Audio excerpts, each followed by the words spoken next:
सत्य की खोज पुस्तक पढ़ रहे थे हम। पृष्ठ 18।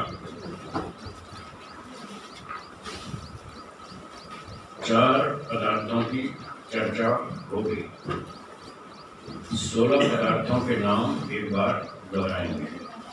बोलिए। प्रमाण, प्रमेय, संशय, प्रयोजन, दृष्टांत, सिद्धांत, अवयव, तर्क, निर्णय, वाद, जल्प, वितंडा, हेत्वाभास, छल, जाति, निग्रह स्थान।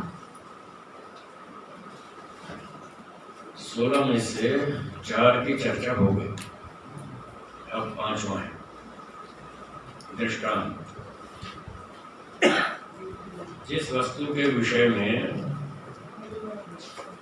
सामान्य व्यक्ति और पढ़े लिखे विद्वान व्यक्ति दोनों का विचार एक समान हो, कोई मतभेद न हो, उसे दृष्टांत कहते हैं।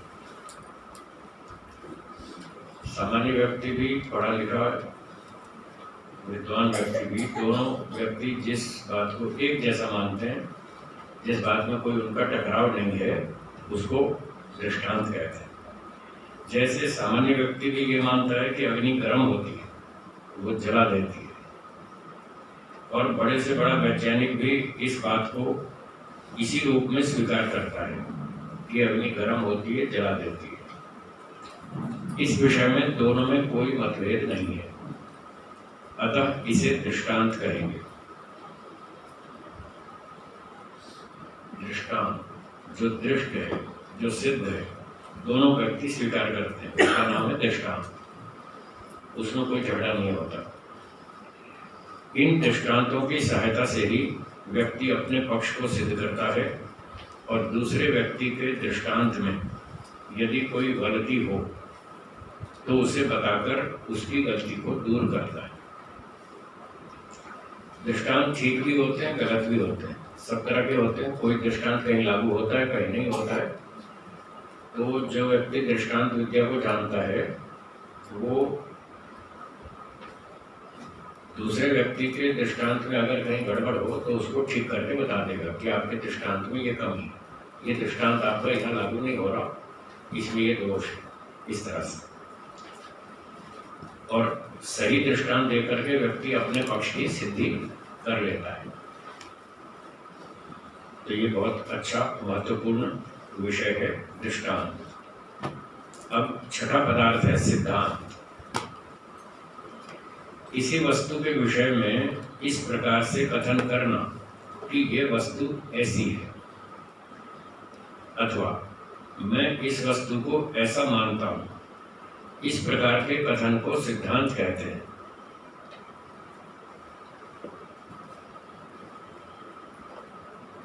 एक व्यक्ति ने कहा कि मैं ईश्वर को नहीं मानता, ये उसका सिद्धांत है। सही हो चाहे गलत हो, वाला विषय। वो जैसा भी मानता है, वो अपनी बात कह रहा है कि मैं ईश्वर को ऐसा मानता हूँ। कोई कहता मैं साकार मानता हूँ, कोई कहता मैं निराकार मानता हूँ।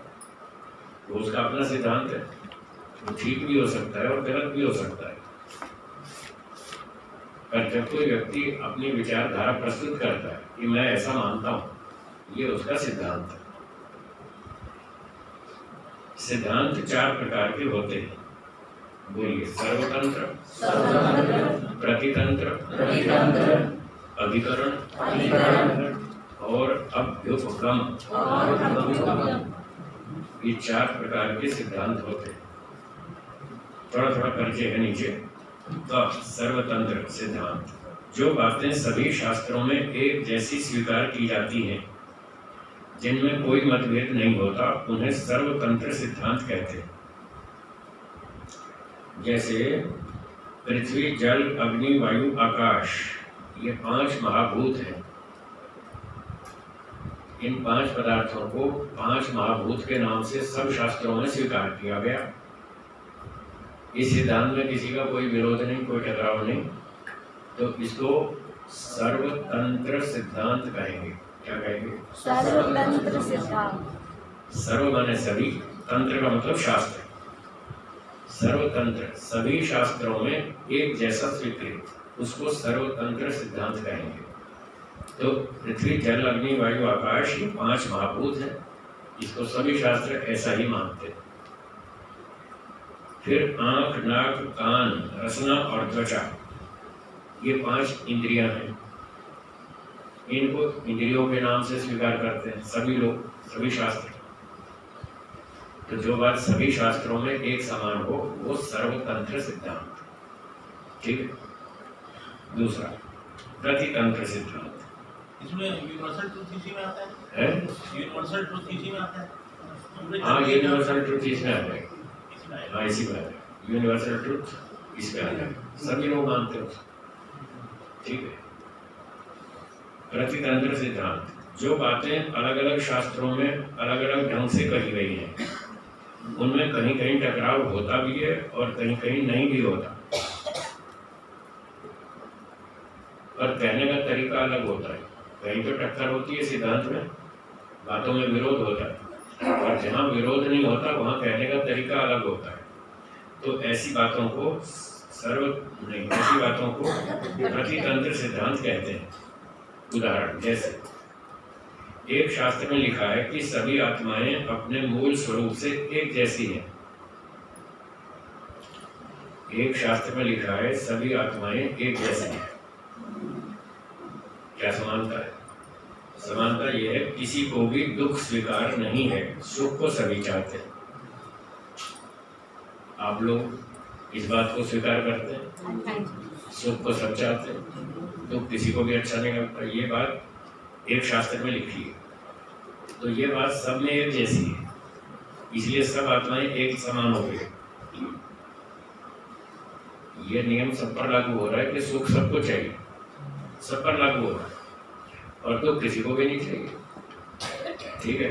तो इस बात से क्या सिद्ध हुआ कि सारी आत्माएं एक जैसी हैं। अब इस बात को दूसरे ढंग से कहेंगे। दूसरे शास्त्र में लिखा है कि सब आत्माओं में नैमित्तिक गुणों के कारण अंतर है, क्योंकि सबके विचार, इच्छाएं, ज्ञान, रुचि और कर्म सब अलग अलग है। सबकी बुद्धि अलग है, सबके विचार अलग है, सबकी रुचि अलग है, सबके संस्कार अलग हैं, सबके काम अलग हैं। अब जब इन कारणों से सब में भिन्नता भी है, हाँ या ना? हाँ। तो अब इस एंगल से देखेंगे तो हम कहेंगे सब में अंतर है, सब अपने अलग अलग हिसाब से चल रहे हैं।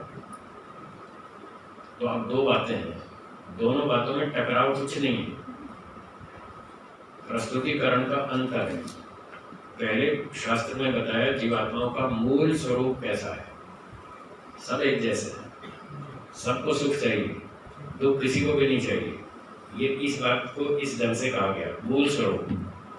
दूसरी बात, मूल स्वरूप के बारे में नहीं है, वो नैमित्तिक कारणों से भिन्नता बताएगी कि बाह्य कारणों से सब में भिन्नता भी है। किसी की रुचि खेल कूद में है, किसी की पढ़ने में है, किसी की संगीत में है, किसी की विज्ञान में है, किसी की व्यापार में है। तो हर एक की अपनी रुचि अलग है, तो इस तरह से सब अलग अलग है। तो ये जो भिन्नता है ये बाह्य कारणों से, मूल रूप से नहीं है। मूल रूप से सब एक जैसे हैं, सबको सुख चाहिए, दुख किसी को भी नहीं चाहिए। तो क्या इन दो बातों में टकराव है? टकराव कब होगा? जब एक विषय में दो विरुद्ध बातें हो, तब टकराव होगा। जैसे एक शास्त्र में लिखा हो कि सब आत्माएं एक जैसी हैं, और दूसरे में लिखा हो कि मूल रूप से सब आत्माएं एक जैसी नहीं है, तब टकराव होगा। तो यहाँ टकराव तो है, एक में मूल रूप बता रहे हैं, एक में नैमित्तिक रूप बता रहे हैं, तो टकराव है नहीं, विषय अलग अलग है।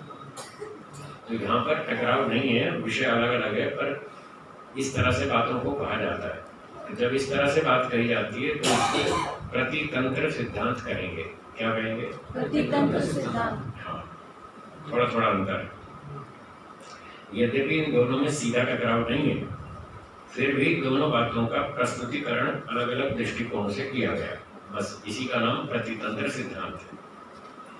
और दूसरा जो था कहीं टकराने वाली बात, वो बताएंगे इसी प्रकार से कुछ शास्त्रों में टकराने वाले सिद्धांत भी होते हैं। जैसे वैदिक शास्त्रों में बताया है कि ईश्वर निराकार है, सर्वज्ञ है, सर्वव्यापक है, वो शरीर कभी धारण नहीं करता। वेद और वैदिक शास्त्रों में तो ऐसे बताया। और अन्य अवैदिक शास्त्रों में अर्थात भिन्न भिन्न संप्रदायों के शास्त्रों में लिखा है ईश्वर एकदेशी है। कोई चौथे आसमान पे मानता है, कोई सातवें आसमान पे, कोई वैकुंठ में, कोई परम धाम में। वो एक स्थान पर मानते हैं, वो सब जगह नहीं मानते। तो अब यहाँ टक्कर हो गई, यहाँ टकराव है। वैदिक सिद्धांत, वैदिक शास्त्र तो ये कह रहा है कि ईश्वर सब जगह रहता है, ये कह रहे हैं एक जगह रहता है, ये टकराव हो गया। फिर वैदिक सिद्धांत कह रहा है कि ईश्वर शरीर कभी भी धारण नहीं करता। अन्य शास्त्र वाले कहते हैं समय समय पर ईश्वर अवतार लेता है, शरीर धारण करता है। तो इस प्रकार से सिद्धांतों में टकराव या विरोध भी है। इनका नाम भी प्रतितंत्र सिद्धांत। तंत्र मतलब शास्त्र, प्रति मतलब विरोधी। जब दो विरोधी शास्त्रों में सिद्धांतों का टकराव हो तो उसको प्रतितंत्र सिद्धांत कहेंगे। ठीक है। अब तीसरा है अधिकरण सिद्धांत। जब एक सिद्धांत के आधार पर उससे संबद्ध दूसरा सिद्धांत सिद्ध होता है तो पहले आधारभूत सिद्धांत को अधिकरण सिद्धांत कहते हैं। जो मूल सिद्धांत है, जिसके आधार पर कोई दूसरी बात सिद्ध हुई, जिसके आधार पर सिद्ध हुई, वो अधिकरण, उसको अधिकरण सिद्धांत कहेंगे। तो व्याकरण शास्त्र में एक नियम भी है, आधार और अधिकरण। जो आधार होता है उसको अधिकरण कहते हैं। तो ये आधारभूत सिद्धांत का नाम अधिकरण सिद्धांत है। जैसे उदाहरण, ईश्वर सर्वव्यापक है, सर्वज्ञ है और निष्पक्ष है। ये तीन बातें हुई। दोहराइए, पहली बात क्या होता है? सर्वव्यापक, सर्वज्ञ और निष्पक्ष। सर्वव्यापक है, सर्वज्ञ है और निष्पक्ष। ये तीन बातों, इन तीन बातों के आधार पर यह सिद्ध होता है कि ईश्वर न्यायकारी है। ईश्वर न्यायकारी है या नहीं है? वो कैसे सिद्ध होगा? इन तीन बातों के आधार पर सिद्ध होगा। एक तो सर्वव्यापक होना चाहिए, तो तभी सबकी बातों को जान सकेगा, सबकी घटनाओं को देख पाएगा, सबके कर्मों को जान सकेगा। जो सबके कर्मों को जान नहीं पाएगा, क्या वो न्याय कर पाएगा? नहीं। तो न्यायकारी होने के लिए पहली शर्त है कि उसको सर्वव्यापक होना चाहिए।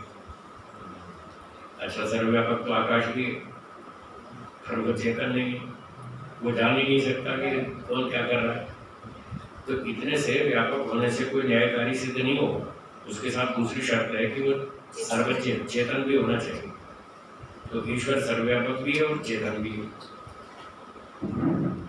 तो चेतन है, सब जगह रहता है, सब कुछ जानता है, तो हम उसको सर्वज्ञ कह देते हैं। और तीसरी बात, वो निष्पक्ष भी है, पक्षपाती नहीं है, राग द्वेष युक्त नहीं है। निष्पक्ष इसलिए ठीक न्याय करता है। जो राग द्वेष वाला होता है वो अन्याय करता है। ईश्वर राग द्वेष वाला नहीं है, निष्पक्ष है। तो तीन बातों के आधार पर यह सिद्ध हुआ कि ईश्वर न्यायकारी है। ये जो तीन बातें थी पहले सिद्धांत में, इसका नाम अधिकरण सिद्धांत। तो पहले की तीन बातें मिलकर अधिकरण सिद्धांत कहलाएगा, जिनके आधार पर यह सिद्ध हुआ कि ईश्वर न्यायकारी है। यदि पहली तीन बातें स्वीकार न की जाएं, तो ईश्वर न्यायकारी सिद्ध नहीं हो पाएगा। इसलिए उसको तीन बातों को अधिकरण सिद्धांत कहते हैं। तो हम ऐसे बहुत सारी बातें रोज व्यवहार में करते रहते हैं, बहुत सी बातें मानते हैं, सिद्धांतों को स्वीकार करते रहते हैं। तो जिस एक आधार पर दूसरी बात को सिद्ध करते हैं, तो जो पहली वाली बात है आधार रूप, उसका नाम अधिकरण। हमारे व्यवहार में भी रोज ऐसी बहुत सी बातें चलती रहती। चौथा है अभ्युपगम सिद्धांत। कभी कभी किसी व्यक्ति को समझाने के लिए उसकी किसी गलत बात को भी थोड़ी देर के लिए हम मान लेते हैं। बात तो उसकी गलत है, और उसको समझाना चाहते हैं, तो समझाने के लिए हम कहते हैं अच्छा चलो सपोज कल्पना करते हैं थोड़ी देर के लिए हम आपकी बात मान लेते हैं कि ईश्वर अवतार लेता है। वो कहता है ईश्वर अवतार लेता है, हम कहते हैं नहीं ये तो गलत है। कि नहीं रामचंद्र जी ने अवतार लिया, श्री कृष्ण जी ने अवतार लिया। अब वो मान नहीं रहा, समझ नहीं रहा, तो हम उसको समझाने के लिए कहते हैं अच्छा चलो थोड़ी देर के लिए मान लेते हैं। जब इस तरह से बात करेंगे तो इसका नाम है अभ्युपगम सिद्धांत। बोलिए अभ्युपगम शब्द का अर्थ स्वीकार कर रहे हैं। थोड़ी देर के लिए समझाने के लिए थोड़ी देर के लिए हमने मान लिया, फिर उसके बाद उसको और अपनी बात कहेंगे, फिर उसको समझ में आ जाएगी। तो जो हमने स्वीकार किया था थोड़ी देर के लिए किया था, वास्तव में स्वीकार नहीं किया कि ईश्वर अवतार लेता है। जो गलत है तो क्यों स्वीकार करेंगे, वो तो है ही गलत। पर हमको समझ में आ रही कि वो बात गलत है, उसको नहीं आ रही, इसलिए उसको समझाने के लिए हमने थोड़ी देर के लिए बात मान ली। चलो थोड़ी देर के लिए मान लेते हैं। तो इस तरह से जब बात होती है उसको अभ्युपगम कहते हैं। उस गलत बात को थोड़ी देर के लिए मानकर प्रमाण व तर्क से उसका और अधिक परीक्षण करते हुए उस व्यक्ति को समझाने का प्रयास करते हैं। इस प्रक्रिया में उस गलत बात को थोड़ी देर के लिए स्वीकार कर लेना यह अभ्युपगम सिद्धांत कहलाता है। जैसे किसी ने कहा थोड़ी देर के लिए मान लेते हैं कि ईश्वर अवतार लेता है, मान लिया, तो आगे इसका विशेष परीक्षण ऐसे किया जाएगा। यदि ईश्वर अवतार लेगा तो वह कभी न कभी रोगी भी होगा। जो शरीर धारण करेगा कभी तो सर्दी जुकाम होगा ना, सर भी होगा, तो गर्मी भी लगेगी, बीमार भी होगा, बुखार भी आएगा, कुछ ना कुछ तो बीमारी लगेगी, शरीर है तो हम उसको समझा रहे हैं कि यदि ईश्वर अवतार लेगा तो कभी न कभी बीमार भी होगा, रोगी होगा। उसे भूख प्यास गर्मी ठंडी सर्दी जुकाम बुखार आंधी तूफान बाढ़ भूकंप आदि सारी समस्याएं उसको परेशान करेंगी, जैसे कि सब मनुष्यों को सताती है। तो ये बताएं कि सर्वज्ञ सर्वशक्तिमान सर्वव्यापक आनंद स्वरूप ईश्वर को क्या ये बाधाएं सताएं, उसे दुख देवें, क्या ऐसा मानना ठीक है? जब हम ऐसा पूछेंगे ऐसा मानना ठीक है तो वो कहेगा नहीं ये तो ठीक नहीं है, तो बस हमारी बात सिद्ध हो गई, फिर अवतार मानना गलत है। अब उसको समझ में आएगा यदि अवतार लेगा तो ये सारी समस्याएं खड़ी होंगी। तो सर्वव्यापक सर्वज्ञ सर्वशक्तिमान आनंद स्वरूप ईश्वर को ये मुसीबत परेशान करेगी तो संभव नहीं, इसलिए अवतार लेना भी संभव नहीं, वो भी गलत है। तो इस तरह से बात को समझाया जाता है प्रमाण से और तर्क से। तो ऐसा सुनकर दूसरे व्यक्ति को बात समझ में आ गई। वो बोला ये तो ठीक नहीं है कि ईश्वर भी दुखी हो बीमार हो, ये तो ठीक नहीं। तो समझाने वाले ने कहा इसीलिए ईश्वर कभी भी अवतार नहीं लेता। अब बात समझ में आ गई। इस तरह से अवतार लेने वाली गलत बात को भी थोड़ी देर के लिए स्वीकार कर लेना, इसको अभ्युपगम सिद्धांत कहते हैं। तो ऐसा हम बहुत जगह पर करते हैं व्यवहार में। दूसरे की गलत बात होती है, थोड़ी देर के लिए मान लेते हैं और फिर तर्क देकर के उसको समझा देते हैं कि ये तो मानना ठीक नहीं। फिर स्वामी जी महाभारत में यदा ही धर्मस्य जो लिखा है, हाँ लोग इसका कहते हैं कि अवतार लेता है। हाँ कि तो वो तो हमने बताया थोड़ी देर के लिए मान भी ले कि अवतार लेता है तो वो गलत, वो तो गलत बात मिक्स कर रखी गीता में। ईश्वर अवतार लेता है वो तो झूठ है, ईश्वर कभी अवतार लेता नहीं, गलत है, बिल्कुल गलत है। 50 सारे संसार में हो रहे हैं, वो हो रहा है, झूठ बोलना ठीक है? नहीं ये सारे संसार वाले झूठ बोल रहे ना, तो फिर गलती तो बहुत चल रही है, दुनिया भर में चल रही है। छल कपट करना गलत है, दुनिया भर के लोग कर रहे हैं। हेरा फेरी करना, धोखा देना, बेईमानी करना गलत है, फिर भी बहुत लोग कर रहे हैं। गलत है फिर भी चल रहा है, वो एक गलत चीज है। पर हमें ये समझना सही क्या और गलत क्या, पहले ये समझ कर ले सही क्या और गलत क्या, फिर जो सही हो उसको स्वीकार कर लेंगे, जो गलत है उसको छोड़ देंगे। कोई माने तो अच्छी बात है, न माने तो अपना दंड भोगेगा। जो गलत बात को नहीं छोड़ेगा पहले तो समझेगा नहीं, और समझने के बाद भी वो हट करेगा, नहीं मैं तो यही मानूंगा कि ईश्वर अवतार लेता है, तो मानो भाई, कोई जबरदस्ती तुम्हारा मुंह तो पकड़ नहीं सकता। अब तुम मानो और उल्टे सीधे काम करो, फिर ईश्वर दंड देगा, तब दिमाग ठीक हो जाएगा, बस उसको छोड़ देंगे, झगड़ा नहीं करेंगे। थोड़ी देर के लिए किसी की हाँ में हाँ मिला वो इसलिए कि उसको ये समझाना है कि तुम जो मान रहे हो वो गलत है, बस उसकी इस पर्पज से। हाँ, उसको खुश करने के लिए नहीं, आजकल लोग खुश करने के लिए हाँ में हाँ मिला रहे हैं। गलत तो बात गलत है ही है, वो और कहीं प्रचार करेगा ज्यादा। इसीलिए तो हम उसको समझा रहे हैं कि ये गलत है, इसीलिए हमने उसकी हाँ में थोड़ी देर के लिए उसकी बात मानी, हाँ में हाँ नहीं मिलाई। बात मान सपोज का मतलब हमने स्वीकार थोड़ी किया। हाँ, एल्जेब्रा में जब कहते हैं suppose x is equal to 10, suppose तो हमने x की कीमत 10 थोड़ी मान ली, ये तो समस्या को सुलझाने के लिए हम ऐसा खड़ा कर रहे हैं हाइपोथेटिक, तो सुलझाने के लिए हमने ऐसा कहा, यदि ईश्वर अवतार लेवे तो ये समस्या खड़ी होगी। अब बोलो क्या आप इसे स्वीकार करेंगे? बस तो यही कहवाना था उसके मुंह से, ये तो गलत है, बस उसको समझ में आ गई ये बात गलत है, तो हम यही चाहते थे उसको समझाना कि ईश्वर अवतार लेता है, ये बात गलत है, और फिर कोई प्रमाण दे तो उसका उत्तर देंगे ये प्रमाण गलत है, ये प्रमाण है ही नहीं, ये तो प्रमाण ही गलत है, वो तो झूठी बात है, वेदों के विरुद्ध है, प्रमाण के विरुद्ध है, तर्क से विरुद्ध है, न्याय से विरुद्ध है, व्यवहार से विरुद्ध है, जो बात प्रमाण तर्क से विरुद्ध है वो झूठ है। ठीक हो गया? तो स्वामी जी इन्हीं बातों का ज्यादा होगा, हमारी बात को लोग कम विश्वास करते मानते नहीं। ये बात ठीक है, वो बात ठीक है, प्रचार तो झूठ का ही अधिक है, हाँ इसलिए तो कुत्ते का दर ज्यादा है दुनिया में। कुत्ते गधे सुअर शेर भेड़िए वृक्ष वनस्पति कीड़े मकोड़ों की संख्या इसीलिए तो अधिक है, ये झूठ का प्रचार अधिक हो रहा है। अगर अच्छे काम ज्यादा होते तो मनुष्य अधिक होते, मनुष्य तो कम है, बहुत थोड़े हैं, और दूसरे प्राणी लाखों की संख्या में, लाखों योनियां, और एक एक योनि में करोड़ों अरबों खरबों, जिसका मतलब पाप ज्यादा हो रहा है, ये झूठ ज्यादा है ना, इसीलिए ऐसा है। हाँ बोलिए। स्वामी जी उत्तर देते हैं कि भाई पूर्वोत्तम प्रश्न किया, अब ये गीता में से वेद निकले हैं, तो स्वामी दयानंद उत्तर देते हैं क्या पिता हुआ पहले या पुत्र हुआ पहले? तो चल रहे आपकी बात माने इनकी बात माने, तुम जाओ कुएं में, हम तो शास्त्र के अनुसार चलेंगे। ठीक है, ऐसा वाक्य। हाँ ठीक है, चलिए ये चार प्रकार के सिद्धांत हो गए।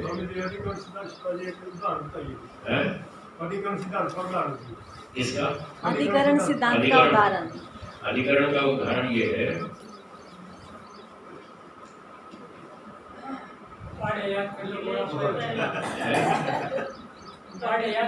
अपने आप हो जाएगी। अधारोऽधिकरणं कतिलेषु तैलं, तिल में तेल सर्वत्र व्यापक है। हाँ जी, ये तो हो गया ना उदाहरण। अब वो कोई और उदाहरण अधिकरण पूछे, सिद्धांत। तो दूसरा उदाहरण देता हूँ।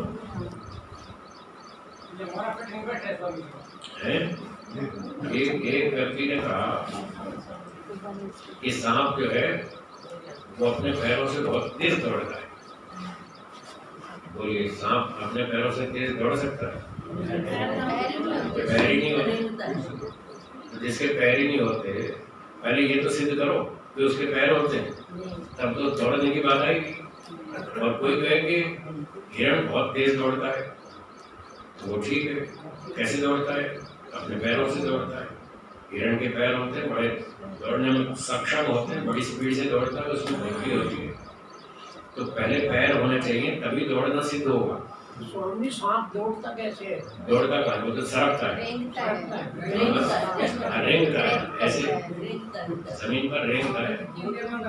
दौड़ता तो है, दौड़ता वो है जिसके पाँव होते हैं। तो हिरण दौड़ता है, घोड़ा दौड़ता है, उसके पैर होते हैं। तो दौड़ने की जो सिद्धि होगी वो पैरों के आधार पर होगी।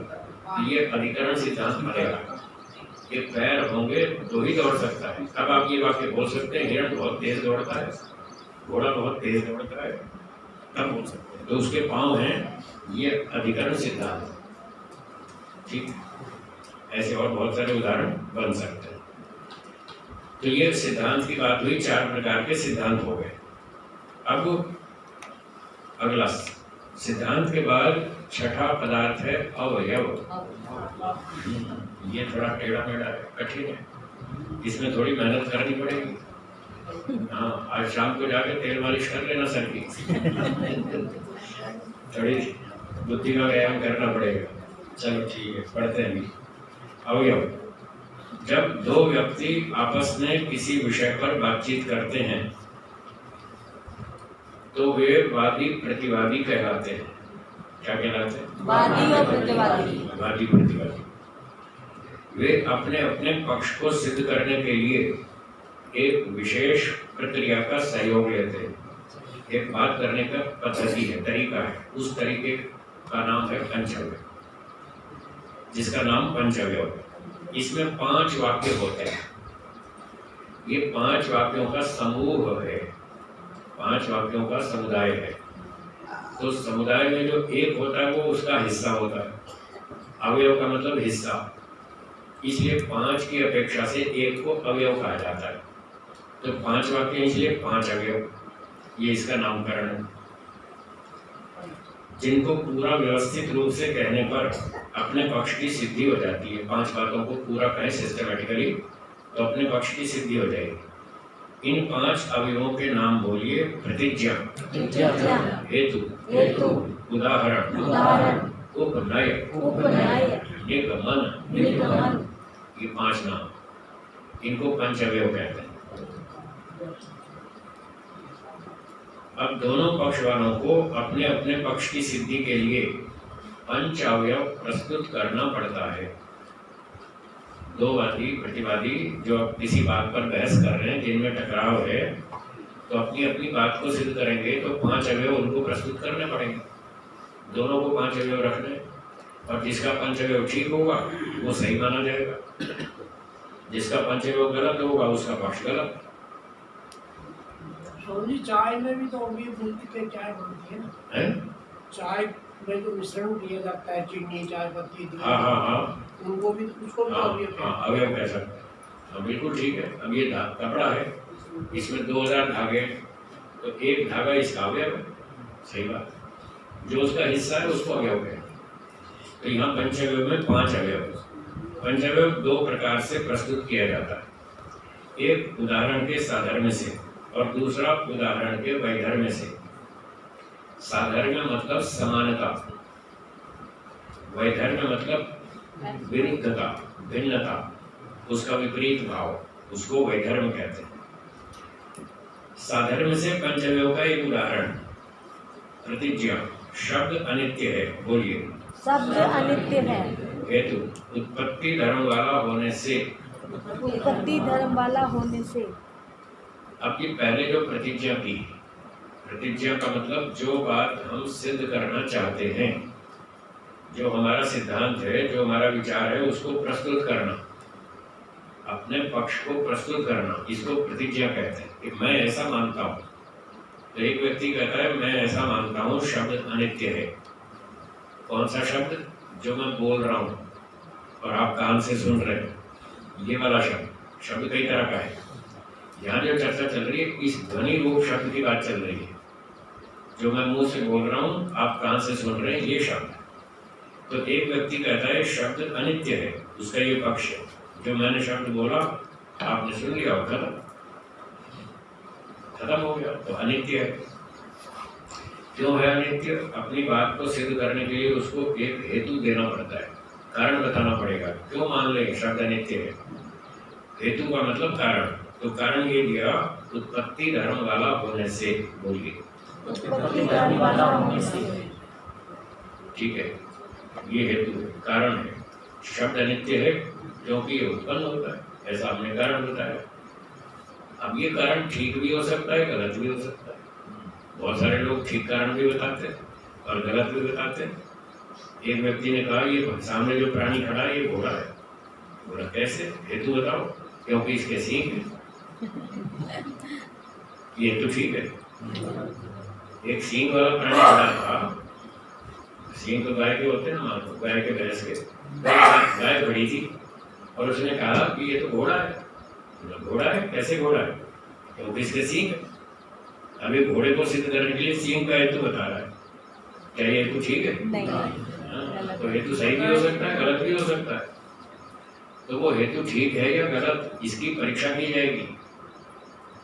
इसकी परीक्षा कैसे होगी? वो हेतु को हमको पूरी सृष्टि में नियम को लागू करके देखना पड़ेगा।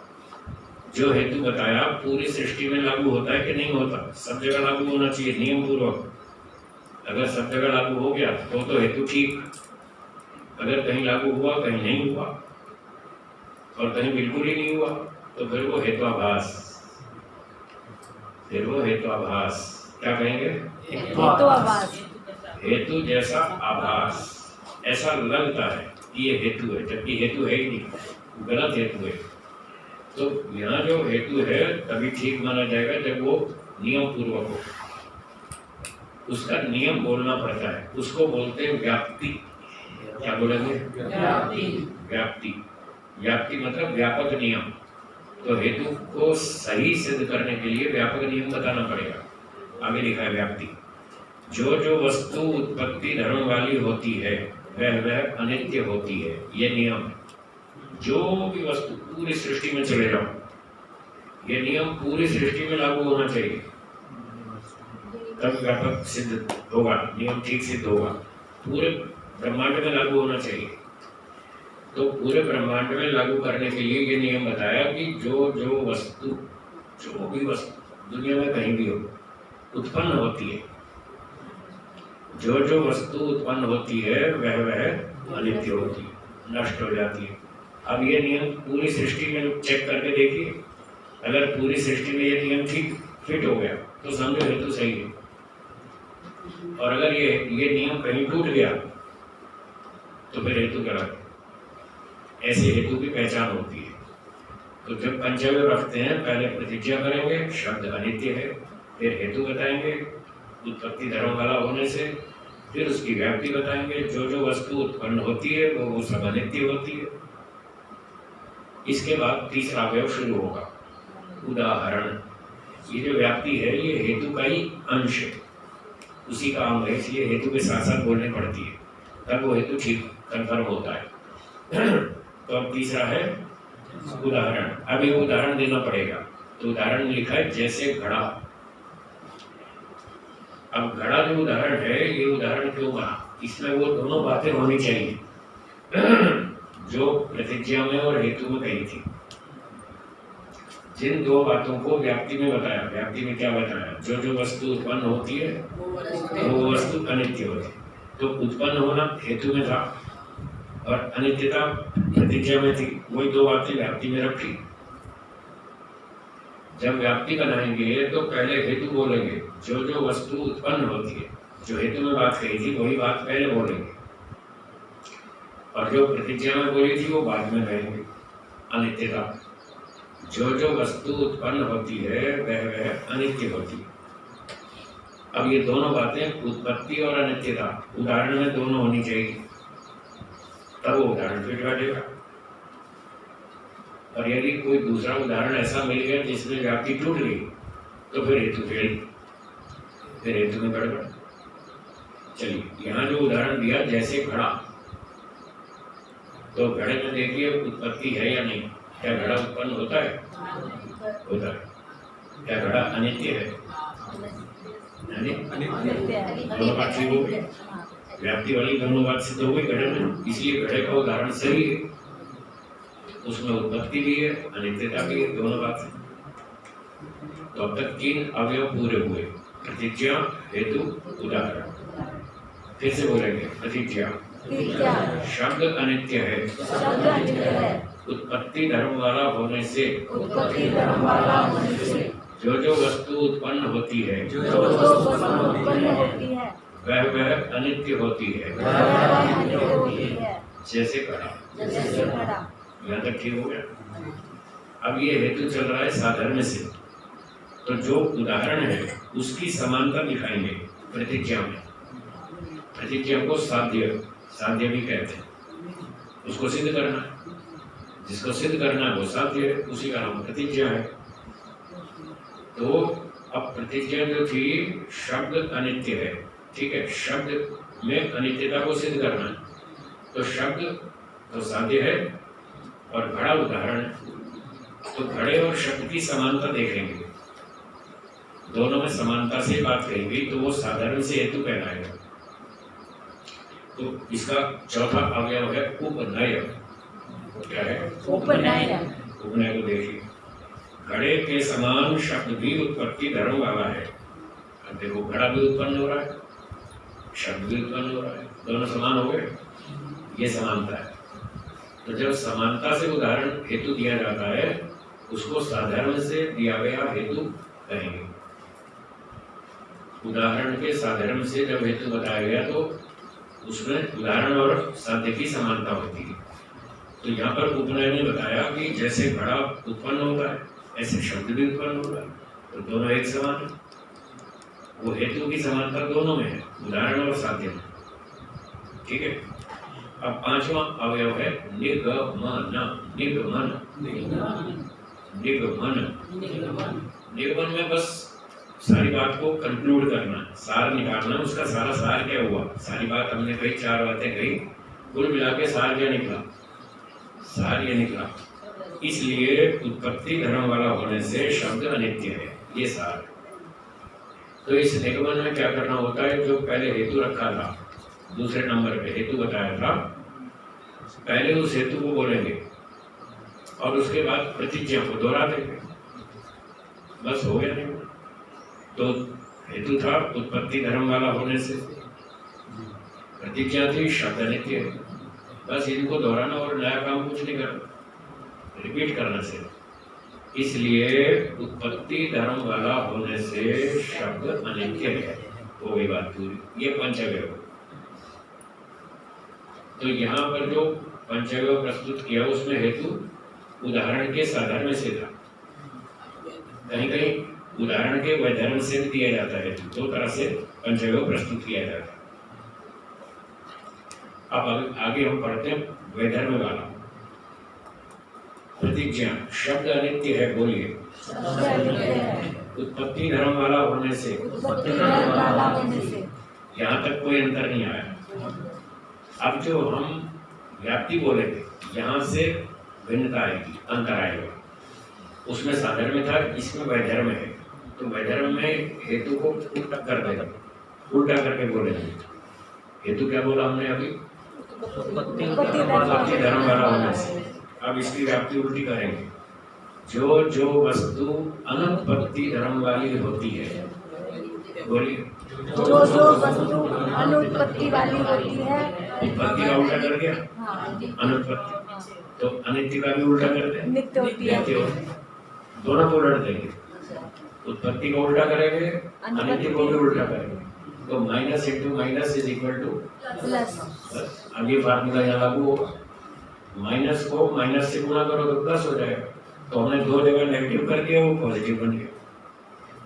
तो जो जो वस्तु अनुत्पत्ति धर्म वाली होती है वह नित्य होती है। अब उदाहरण भी ऐसा देंगे जिसमें ये दोनों बातें हो, अनुत्पत्ति और नित्यता। जो हमने व्याप्ति में बोली वही दो बातें उदाहरण में मिलनी चाहिए, तो उदाहरण फिट बनेगा। अब उदाहरण दे रहे हैं जैसे आत्मा। अब आत्मा में ये दोनों बातें, क्या आत्मा उत्पन्न होता है? अनुत्पत्ति। क्या आत्मा अनित्य है? नहीं, नित्य है। तो दोनों बातें ठीक हो गई। तो परमात्मा के टाइम में भी होगी, परमात्मा के लिए फिक्स लगेगी। उदाहरण तो 50 हो सकते हैं, सैकड़ों उदाहरण बन सकते हैं। उसमें से हमने एक उदाहरण लिया आत्मा। आप परमात्मा को भी रख सकते हैं उदाहरण, प्रकृति। हाँ, मूल प्रकृति भी ले सकते हैं, कोई दिक्कत नहीं। जो वस्तु ना उत्पन्न होती है ना वो नष्ट होती है, वो नित्य होती है, बिल्कुल ले सकते हैं। उदाहरण 2, 3, 4, 5, 10, 20, 50, 500 भी हो सकते हैं, कितने भी हो सकते हैं। कम से कम एक उदाहरण देना, कम से कम अपनी बात को कहते समय कम से कम एक उदाहरण प्रस्तुत करना। तो हमने एक उदाहरण प्रस्तुत किया, जैसे आत्मा। जो वस्तु अनुत्पत्ति वाली होती है वो नित्य होती है। जैसे आत्मा अनुत्पत्ति वाली है और नित्य भी है, तो उदाहरण फिट। आप उपनय भी उल्टा करेंगे। जब हेतु वैधर्म से चल रहा है, उदाहरण भी उल्टा चल रहा है, तो उपनय भी उल्टा होगा। तीनों में सिमेट्री बनी रहेगी। हेतु, उदाहरण, उपनय, तीनों में सिमेट्री होगी। सैकड़ों उदाहरण कैसे हो सकते हैं? यानी सैकड़ों उदाहरण कैसे हो उत्पत्ति वाली लाखों चीजें, जो वस्तु उत्पन्न होती है वो सारी की सारी अनित्य है। रोटी, कपड़ा, मकान, स्कूटर, कार, हवाई जहाज, चश्मा, कपड़े, बर्तन, बिस्तर, देखो सैकड़ों उदाहरण बन जाएंगे। ये सारी वस्तुएं उत्पन्न होती है, ये सारी वस्तुएं उत्पन्न होती हैं, हाँ या ना?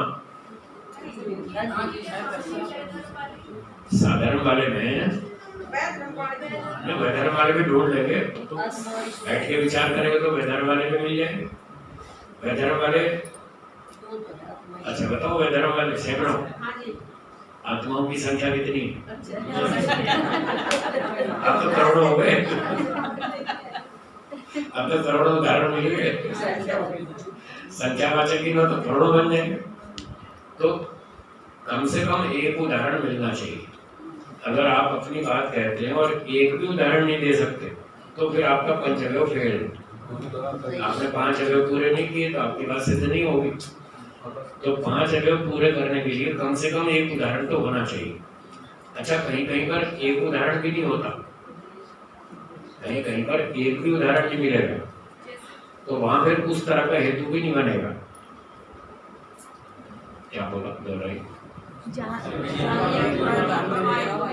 जहाँ एक भी उदाहरण ना हो वहाँ एक भी हेतु नहीं बनेगा, हेतु बनेगा ही नहीं। या तो साधारण से बनेगा या वैधर्म से, वहाँ सिंगल हेतु बनेगा। हर जगह डबल नहीं बनेगा, कहीं डबल बनेगा कहीं सिंगल बनेगा। तो वहाँ पर सृष्टि के नियम को देखना पड़ेगा कितना लागू हो रहा है। कोई हेतु हम प्रस्तुत करते हैं तो उसका उदाहरण ढूंढना पड़ेगा। अगर उदाहरण मिल रहा है तो ठीक है, बोल देंगे, नहीं मिल रहा तो कैंसिल कर देंगे, भाई इस तरह का हेतु है ही नहीं क्योंकि उदाहरण नहीं मिल रहा।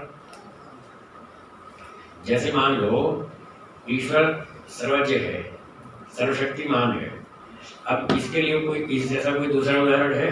फिर क्या करेंगे? जब वो है ही नहीं तो फिर साधारण का उदाहरण नहीं बनेगा, तो वैधर्म से देंगे, अल्पशक्तिमान का देंगे, एक देशी का देंगे। ईश्वर सर्वशक्तिमान है, सर्वव्यापक है, उस जैसा दूसरा कोई सर्वशक्तिमान है ही नहीं, ठीक है ना?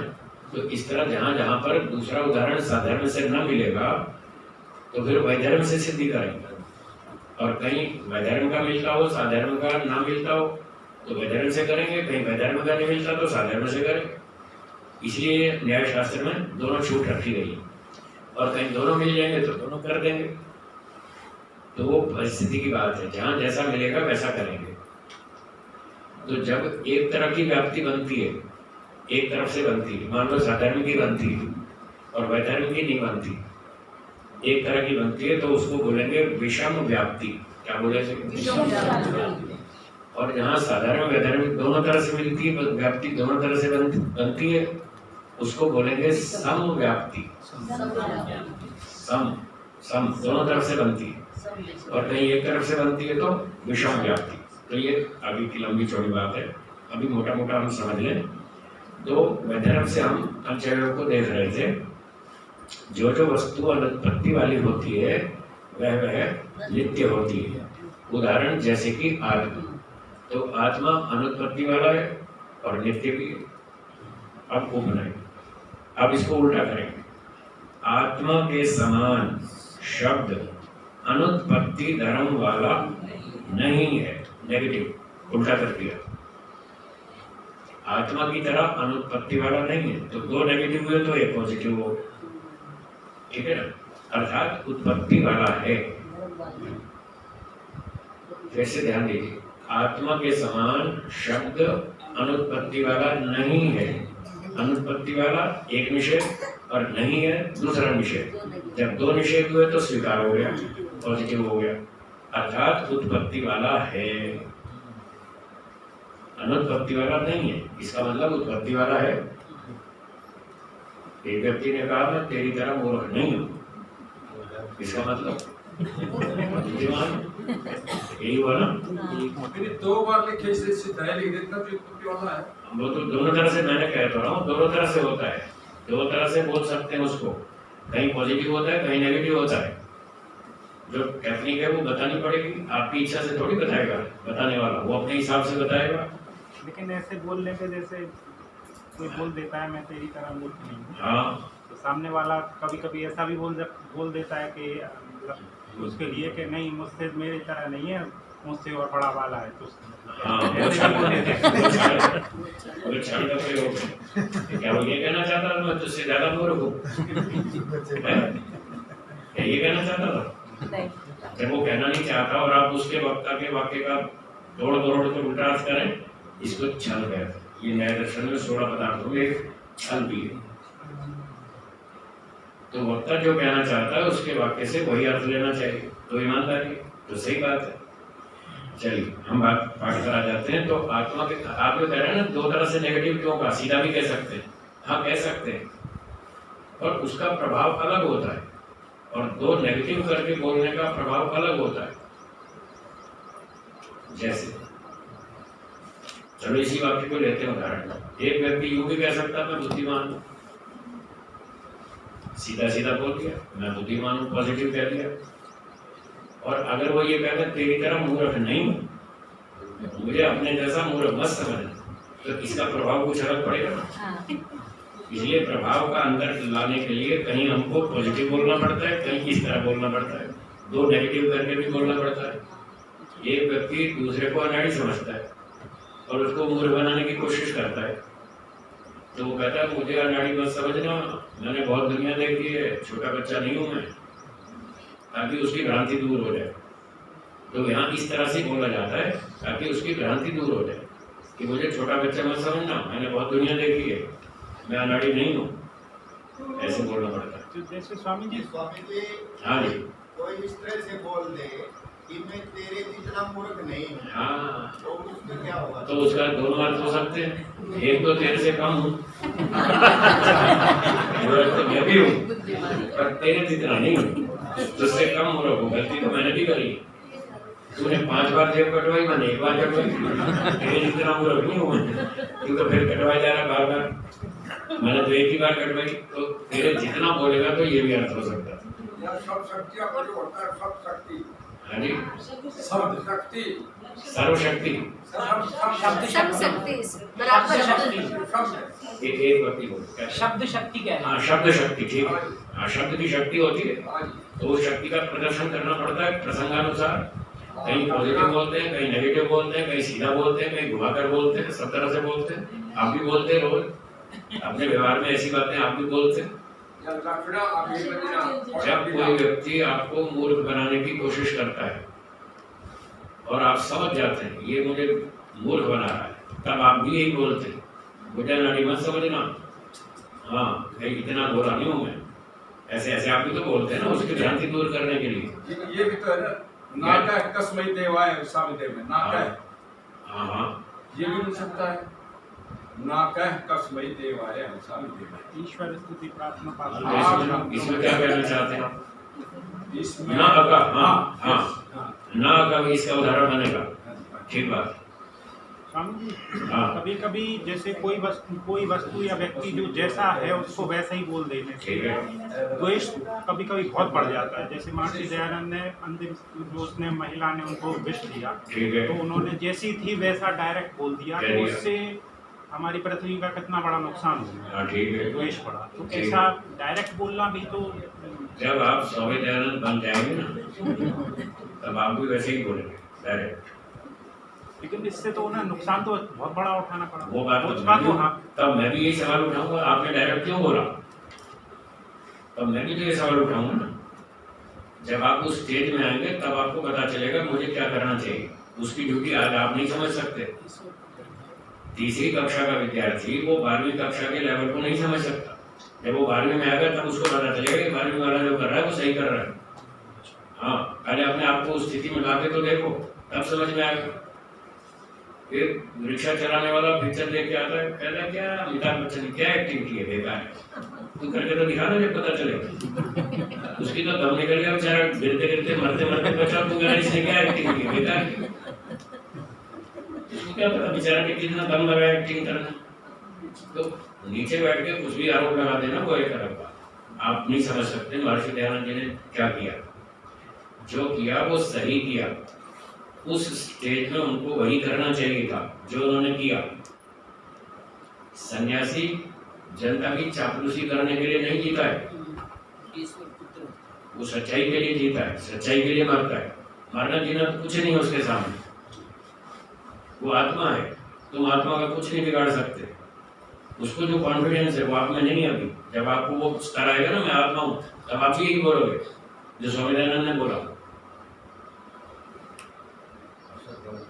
उनका अधिकार था बोलने का, उनकी क्षमता थी, योग्यता थी, उनका विज्ञान था, उनका वैराग्य था, वो किसी से डरते नहीं थे, वो सत्य बोलते थे। जो सत्य है उन्होंने सत्य बोला, दूसरे मूर्ख ने उसका विनाश करके उसका अत्याचार है।